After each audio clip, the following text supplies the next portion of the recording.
"You're becoming a burden to everyone, Margaret." My daughter-in-law said it so casually that for a moment I thought I had misheard her. The words hung over the dinner table while the sound of silverware scraping against plates suddenly seemed much louder than before. I looked across the table at Brittany. She was smiling as she reached for the basket of dinner rolls, as if she had just commented on the weather. My son Ethan sat beside her.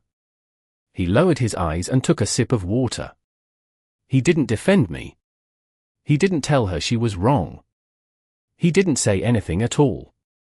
That silence hurt more than her words ever could. I am Margaret Hayes. I'm 71 years old, a widow, and until that moment I still believed family meant something. The dining room glowed with warm light from the chandelier above us. Family photographs lined the walls. Some of them were over 20 years old. Smiling vacations. Christmas mornings. Birthday cakes. Memories of a family that once seemed unbreakable. Yet sitting there that evening, I felt like a stranger invited to someone else's house. "We're just worried about you," Brittany continued. "Managing a house this size at your age can't be easy." Her voice was sweet enough to fool anyone who didn't know her. "Maybe it's time to think about simplifying things." Simplifying things. It sounded harmless. But I knew exactly what she meant. Over the past year, little comments had become more frequent. Questions about my finances. Questions about the house. Questions about what would happen someday. They always pretended it came from concern. It never did. I folded my napkin carefully and placed it beside my plate. "I'm doing just fine," I said. Ethan finally looked up.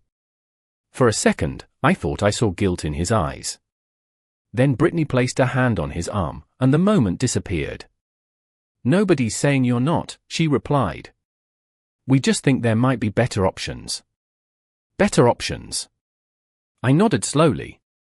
Outside, the evening sky had turned dark. The windows reflected the room back at me, and in that reflection I saw something I hadn't noticed before. I wasn't sitting with people who valued me. I was sitting with people evaluating me. Measuring me. Deciding what role I still served in their lives. Dinner ended soon afterward. Brittany cleared the dishes with cheerful efficiency. Ethan checked his phone. I stood by the kitchen sink and stared out into the backyard where my late husband had spent countless weekends tending roses. The garden looked peaceful under the porch light. It reminded me of him. It reminded me of promises. Of plans. Of secrets he had insisted I protect until the right time. As I watched the darkness settle across the lawn, I realized something important. They thought I needed them. They thought I was lonely, vulnerable, and running out of options. What they didn't know was that my husband had prepared for this day long ago. And what they certainly didn't know was that the woman they were calling a burden was worth $18 million. The next morning, I woke up before sunrise, just as I had for most of my adult life. The house was quiet. No television. No voices. No footsteps. Just the soft hum of the refrigerator and the ticking clock above the stove.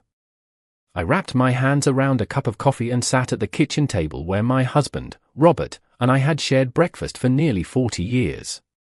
The chair across from me remained empty.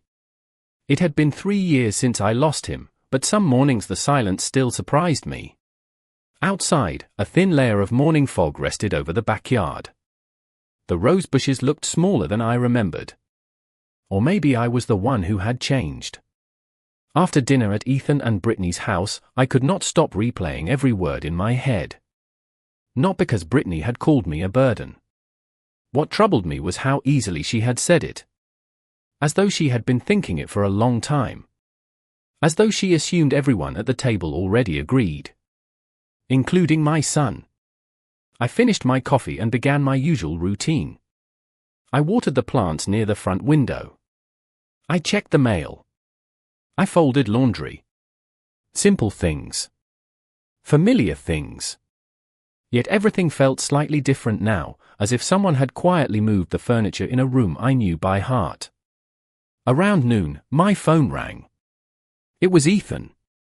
For a brief moment, I hoped he was calling to apologize for the night before. Instead, his voice sounded unusually careful. He asked how I was feeling. He asked whether I needed help with anything around the house. Then he casually mentioned that property taxes seemed to be increasing everywhere. I stood at the kitchen counter listening. Before I could answer, he asked if I had ever considered downsizing. The question landed exactly where Brittany's comments had left off. It was not concern. It was continuation. I told him I was managing just fine. He laughed awkwardly and changed the subject. We ended the call a few minutes later. I stared at the phone for a long time after it went silent. That afternoon, I pulled an old photo album from the living room shelf. Page after page showed a different Ethan. A little boy holding a baseball glove twice the size of his hand. A teenager smiling proudly beside his first car. A young man hugging me after college graduation. I searched those photographs for the son I remembered. The son who once promised he would always look after me. The son who used to tell people that his mother was the strongest person he knew. Somewhere along the way, that version of Ethan had faded. I did not know exactly when it happened. Maybe after he married Brittany. Maybe before. As evening approached, I placed the album back on the shelf and walked into Robert's old study. The room had remained mostly untouched. His books still lined the walls. His desk still faced the window. I opened the bottom drawer and looked at a sealed envelope resting exactly where he had left it. My name was written across the front in his familiar handwriting. Seeing it there brought a strange sense of comfort. Robert had always been prepared. Always thinking 5 steps ahead. As I gently closed the drawer again, a thought crossed my mind. Perhaps my husband had understood something years ago that I was only beginning to see now. 2 days later, Brittany invited me to lunch. That alone was unusual. In the 12 years she had been married to Ethan, she had rarely asked to spend time with me unless she wanted something. Still, I agreed. We met at a small cafe near the shopping district. The place smelled of fresh coffee and baked bread. Sunlight streamed through the front windows, and cheerful music played softly in the background. Brittany arrived 10 minutes late, dressed perfectly as always. She smiled as she sat down across from me, but there was a tension behind her eyes that I could not ignore. We exchanged polite conversation while waiting for our food. She asked about my garden. She asked about my health. She asked whether I had any travel plans. Then, almost casually, she steered the conversation exactly where I expected. "Have you thought any more about the house?" she asked. I stirred my tea slowly. "What about it?" She smiled. "It just seems like a lot for one person. The maintenance. The property taxes. The repairs." There it was again. The same conversation. The same concern that never felt like concern. I looked out the window for a moment before answering. "The house has served me well for many years." "Of course," she said quickly. "I just worry about you." I nodded politely. Inside, I felt strangely calm. Months earlier, comments like these would have upset me. Now I was beginning to see a pattern. Every conversation eventually returned to my house, my finances, or my future plans. Never my happiness. Never my memories. Never the life I had built there with Robert. After lunch, I drove home and pulled into my driveway just as Ethan's truck was leaving. He had not told me he planned to stop by. Curious, I walked around the side of the house and noticed fresh footprints in the flower bed beneath my study window. The same study where Robert had kept his private files. The same study where the sealed envelope remained hidden in the bottom drawer. I stood there quietly, staring at the disturbed soil. Maybe it meant nothing. Maybe it was coincidence. Yet the uneasy feeling in my stomach refused to leave. That evening, Ethan called again. This time he sounded unusually upbeat. He mentioned that Brittany had enjoyed lunch. Then he asked whether I had organized all my important paperwork. Insurance documents. Property records. Estate information. His questions came one after another, wrapped in casual conversation. I answered carefully. When the call ended, I sat alone in Robert's study. The house was silent except for the ticking of an old clock on the bookshelf. My eyes drifted toward the desk drawer once more. For years, I had respected Robert's wishes and left certain things untouched. He had always believed timing mattered. People reveal themselves eventually, he used to say. You just have to be patient enough to watch. As I sat there in the fading evening light, I realized something important. Ethan and Brittany were becoming impatient. Whatever they wanted, they no longer seemed willing to wait for it. And for the first time, I began to suspect they had already started making plans that did not include asking my permission. The following week brought an unexpected visitor. On Tuesday afternoon, while I was trimming a few rose bushes near the front porch, a dark sedan pulled into my driveway. A man stepped out wearing a gray suit and carrying a leather briefcase. For a moment I did not recognize him. Then he smiled. "Mrs. Hayes," he said. "It has been a long time." It was Daniel Mercer, the attorney who had worked with Robert for years. I had not seen him since the funeral. We sat in the living room with coffee between us. The conversation began with simple memories. Robert's sense of humor. His love for gardening. The way he always insisted on arriving 15 minutes early to every appointment. For a little while, it felt comforting to speak with someone who remembered him the way I did. Then Daniel's expression became more serious. He placed his cup down carefully. "There is something I have been meaning to discuss with you," he said. I felt my stomach tighten slightly. Robert instructed me to wait. I remained silent. Daniel opened his briefcase and removed a folder. He did not hand it to me immediately. Instead, he looked directly at me. "Your husband was a thoughtful man.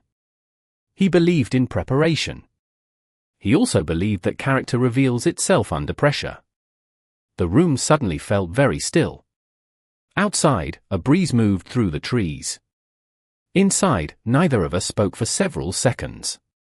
Finally, Daniel continued. Years before he passed away, Robert made arrangements. He wanted certain matters handled only if specific circumstances developed. My eyes moved to the folder resting on the coffee table. "What kind of circumstances?" I asked quietly. Daniel hesitated. "Family pressure. Attempts to influence your decisions. Efforts to gain control over your assets." A chill moved through me. I thought about the recent phone calls. The questions about paperwork. The conversations about selling my home. The constant suggestions disguised as concern. Daniel seemed to understand exactly what I was thinking. "Has anyone been encouraging major changes lately?" he asked. I gave a small smile. "More than encouraging." He nodded slowly, as if my answer confirmed something he already suspected. Then he pushed the folder toward me. Robert anticipated that possibility. I rested my hand on the cover but did not open it. For some reason, I was not ready. "Not yet." Daniel did not pressure me. Instead, he explained that Robert had established a structure designed to protect everything he had built. Investments.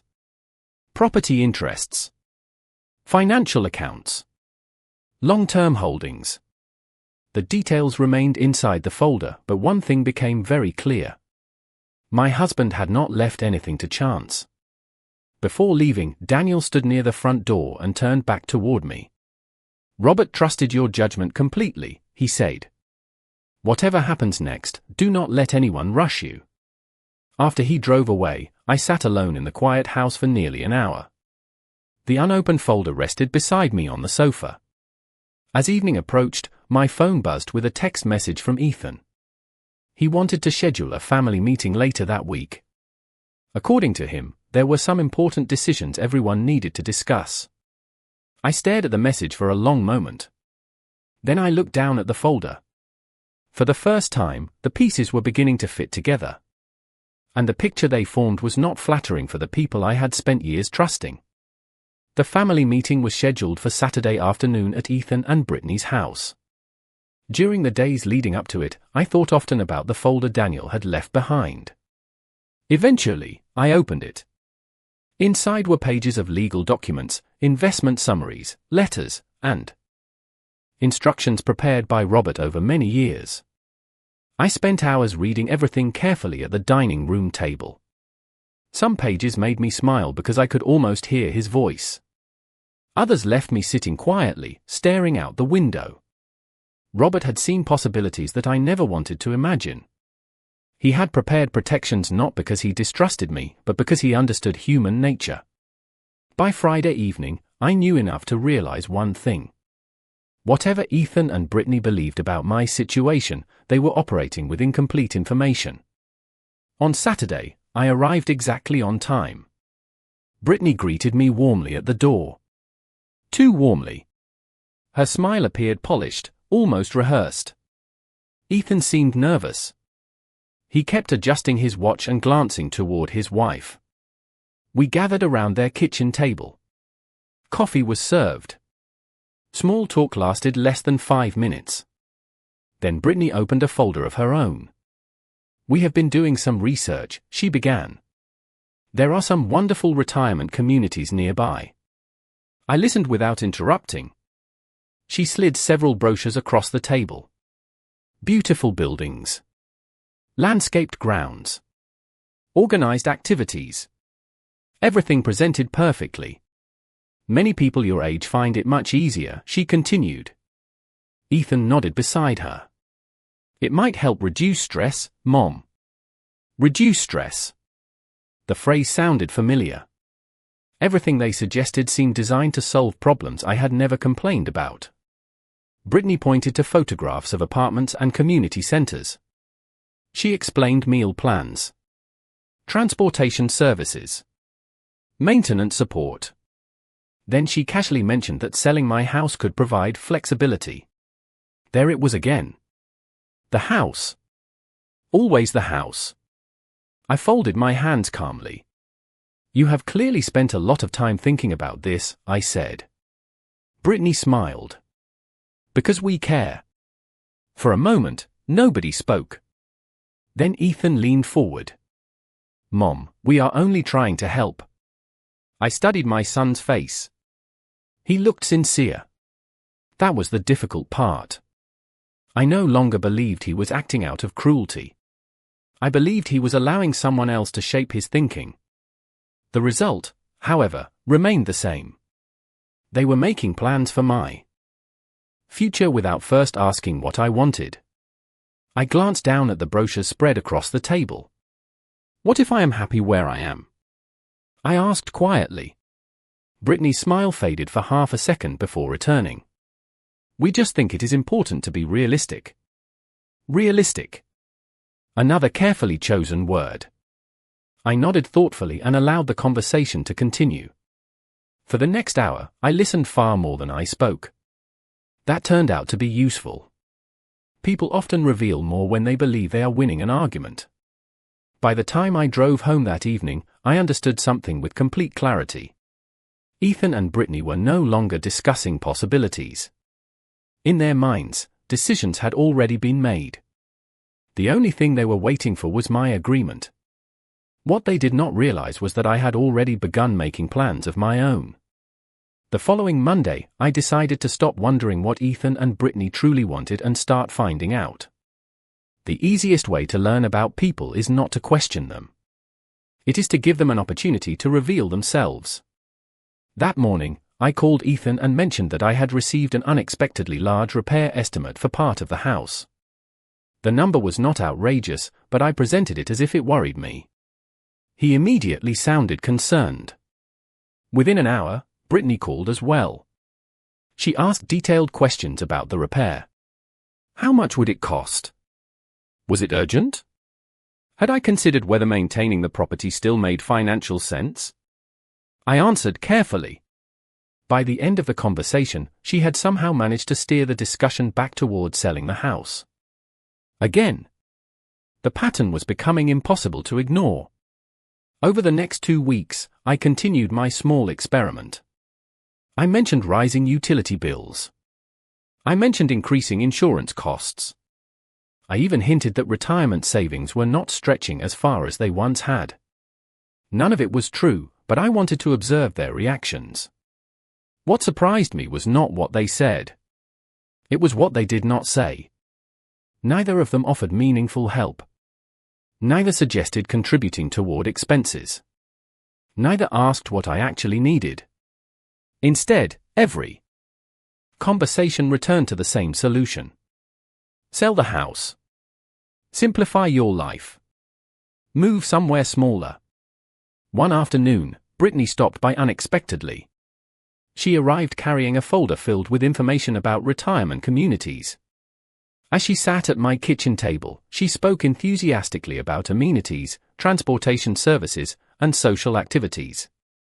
I listened politely while pouring iced tea. Then she slid a sheet of paper across the table. It contained estimated proceeds from selling my property. My eyes lingered on the numbers. Not because they impressed me, but because they revealed something important. Brittany had spent a great deal of time calculating what my house was worth. Much more time than she had ever spent asking whether I was happy living there. After she left, I walked slowly through each room. The living room where Robert and I hosted holiday gatherings. The hallway where Ethan measured his height against the wall every birthday. The kitchen where countless family meals had been shared. This house was not simply real estate. It was the story of my life. Yet to certain people, it seemed to have become little more than a financial asset waiting to be unlocked. A few days later, Daniel Mercer called. He wanted to know how things were progressing. I updated him carefully. There was a brief silence on the line before he spoke.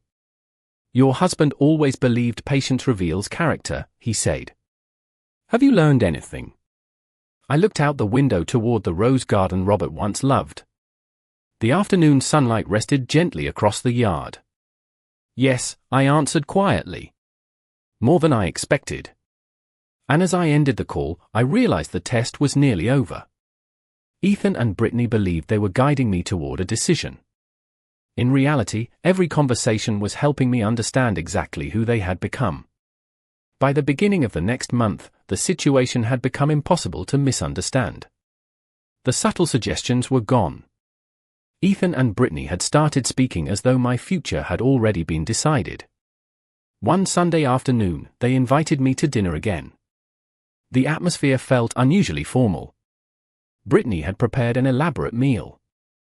Ethan seemed distracted. Every few minutes, he exchanged quick glances with his wife. I recognized that look. They were waiting for the right moment to bring something up. Sure enough, it happened shortly after dessert. Brittany cleared the plates and returned with a folder. Another folder. It seemed everyone had folders these days. She placed it carefully on the table and smiled. "We found a wonderful place," she said. Ethan nodded. "We really think you should take a look." I opened the folder slowly. Inside were brochures, floor plans, pricing sheets, and application forms for a retirement community nearly 40 miles away. The photographs showed smiling residents walking through manicured gardens and attending social events. Everything looked pleasant enough. That was not the point. The point was that nobody had asked whether I wanted to leave my home. "There is no pressure," Brittany said quickly. The statement would have sounded more convincing if she had not immediately followed it by explaining how soon openings were filling up. Ethan leaned forward. "Mom, we just want what is best for you." I studied my son's face. He genuinely believed that sentence. Or perhaps he needed to believe it. Either way, he never asked what I thought was best for me. The conversation continued for nearly an hour. Brittany discussed practical benefits. Ethan discussed convenience. Both spoke as though the decision was obvious. I listened quietly. The more they talked, the more comfortable they became. Eventually, Brittany mentioned that selling my house could provide additional resources for my future care. The words were carefully chosen, but I noticed how quickly she moved to financial projections. Estimated sale prices. Market conditions. Investment opportunities. She spoke with surprising confidence about numbers connected to property she did not own. When dinner ended, I thanked them for the meal and drove home. The night air was cool. The streets were quiet. As I pulled into my driveway, I sat in the car for several minutes before going inside. The porch light illuminated the front of the house. Robert had installed that light himself more than 20 years ago. Every corner of the property held memories like that. Every room carried part of our story. Yet Ethan and Brittany seemed to see only square footage and market value. The next morning, I received an email from Brittany. Attached were digital copies of the retirement community materials. She had also highlighted several sections she thought I should review immediately. I smiled as I read through them. Not because the message upset me. Quite the opposite. It confirmed everything. The test was over. There was no longer any uncertainty. Daniel had been right. Patience reveals character. And after weeks of careful observation, I finally understood exactly where everyone stood. Now it was my turn to decide what happened next. 3 days later, I called Ethan and told him I had reached a decision. The relief in his voice was immediate. He suggested we all meet together to discuss the next steps. I agreed, but I proposed a different location. Daniel Mercer's office. Ethan seemed surprised. Brittany sounded even more surprised when she joined the call. Still, they agreed. On Friday morning, I arrived 10 minutes early. Daniel greeted me warmly and led me into a large conference room. Sunlight filtered through the tall windows. A polished wooden table sat in the center of the room. Everything felt calm. Professional. Ordered. Very different from the emotional conversations that had occupied the previous several weeks. Ethan and Brittany arrived shortly afterward. Brittany carried another folder. Ethan looked optimistic. They both seemed convinced the meeting would simply formalize plans they had already imagined. After everyone was seated, Daniel entered carrying several documents. He exchanged polite greetings and then took his place at the head of the table. Brittany smiled and began speaking almost immediately. She explained that everyone wanted the best outcome. She described the retirement community again. She reviewed the financial benefits of selling my home. Daniel listened without interruption. When she finished, he folded his hands calmly. Before we discuss any future decisions, he said, there are several matters that Mrs. Hayes should fully understand. The room became quiet. Daniel opened a file and began reviewing information Robert had organized years earlier. Investment accounts. Trust structures. Property interests. Business holdings. At first, Ethan appeared confused. Brittany remained confident. Then Daniel continued. The numbers became larger. The explanations became more detailed. I watched their expressions change little by little. Confusion gave way to surprise. Surprise gave way to disbelief. Finally, Daniel reached the summary page. He adjusted his glasses and spoke clearly. The current estimated value of the protected assets under Mrs. Hayes' control is approximately $18 million. Nobody spoke. The silence seemed to stretch across the entire room. Ethan blinked several times as if he had misheard. Brittany stared at the documents in front of her. For the first time since I had known her, she appeared completely unprepared. Daniel continued explaining the structure Robert had established. The assets were protected. The trusts were active. Control remained exactly where Robert intended. Every arrangement had been reviewed and updated over the years. Nothing about it was accidental. When Daniel finished, Ethan slowly turned toward me. His face had gone pale. "Mom," he said quietly, "you never told us." I looked at him for a moment before answering. You never asked about me, I said. You only asked about what I owned. The words were not angry. They did not need to be. Brittany lowered her eyes. The confidence that had carried her through countless conversations seemed to have vanished. Nobody mentioned retirement communities anymore. Nobody discussed selling my house. The meeting continued for another 30 minutes, but the balance of the room had completely changed. The assumptions. The plans. The quiet calculations. All of them had disappeared. And as I sat there listening to Daniel explain the final details, I realized something important. The most valuable thing Robert had left me was not money. It was clarity. The weeks that followed were quieter than I expected. No more brochures arrived in my mailbox. No more carefully prepared presentations appeared at family dinners. The conversations that once revolved around selling my house simply disappeared. For a while, Ethan called less often. I do not think it was anger. I think it was embarrassment. Some truths are difficult to face, especially when they force us to look at ourselves honestly. I spent that time focusing on things I had neglected. I returned to my garden. I joined a local historical society. I took weekend drives through small towns Robert and I had always wanted to visit together. For the first time in years, I stopped organizing my life around other people's expectations. One afternoon, Daniel visited with a final set of documents. We reviewed everything carefully. Then we discussed my estate plans. The conversation was straightforward. Calm. Practical. I made several changes. Not out of revenge. Not out of anger. But because clarity demands action. I wanted my decisions to reflect reality rather than assumptions. When the paperwork was complete, I felt an unexpected sense of peace. A month later, Ethan asked if we could have lunch together. Just the two of us. We met at a small restaurant overlooking the river. He looked older than I remembered. Tired, perhaps. For a long time, neither of us discussed money. We talked about ordinary things. The weather. Work. Memories of Robert. Eventually, Ethan set down his coffee cup and looked at me. "I am sorry, Mom," he said quietly. There was no speech. No excuse. No attempt to explain everything away. Just for simple words. I studied my son for a moment. Then I nodded. Because sometimes sincerity is easy to recognize. "I know," I said. The conversation did not magically repair everything.